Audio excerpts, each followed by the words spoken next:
Caption Close Austin. After just over 3 months on the job, the state's special education director was fired last week after she filed a federal complaint against the Texas Education Agency for awarding a multi-million-dollar, no-bid contract to a company that is mining data on disabled students. A T representative said Lori Cash's firing had nothing to do with her complaint.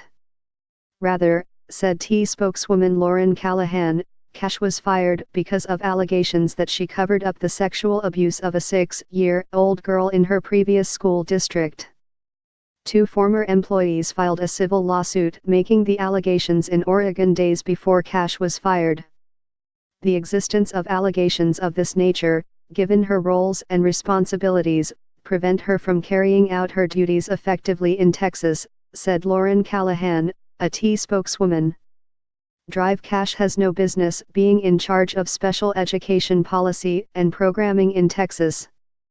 Cash's dismissal leaves the state's beleaguered special education department without a director at a time when the agency is trying to rebuild confidence in its ability to provide services to all special needs students across the state. Cash's lawyer said T is using the Oregon lawsuit as a cover, and contends Cash was fired because she raised concerns about a contract awarded to SPEDX, a data company that received a no-bid contract before she was hired. Cash was hired in August to lead the state's special education department. Previously, she worked as the special education director at a school district serving about 800 students in Oregon. A few months before she was hired, T signed a $2 million contract with SPEDX, a Georgia-based data company, to analyze students' Individualized Education Program, or IEP. An IEP lays out a student's disability, their education needs and how a school intends to meet those needs. In a presentation to school districts, T said SPEDX will analyze IEPs to detect hidden patterns and insights that can help the department better serve students. In September, T amended SPEDX's contract to $4.4 million.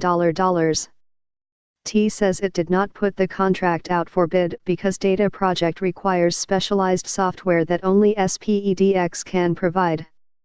Soon after she was hired, Cash began questioning the company's work, according to her lawyer. Cash was concerned the company was not delivering the information laid out in the contract. When she looked at how the contract occurred, the more she found what the company was doing, she saw no basis at all for why they were awarded the contract, Alisher said. Cash alleges a contractor for the company is a friend of a T employee. SPEDX representatives did not return a request for comment.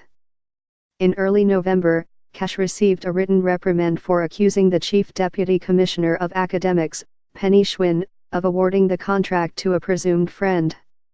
The reprimand letter also noted other instances when Cash objected to the SPEDX project. It is your responsibility to represent the positions of the agency, not your personal preferences or opinions, Justin Porter, Cash's supervisor wrote. Porter then required he be present in all of Cash's meetings, including when taking phone calls.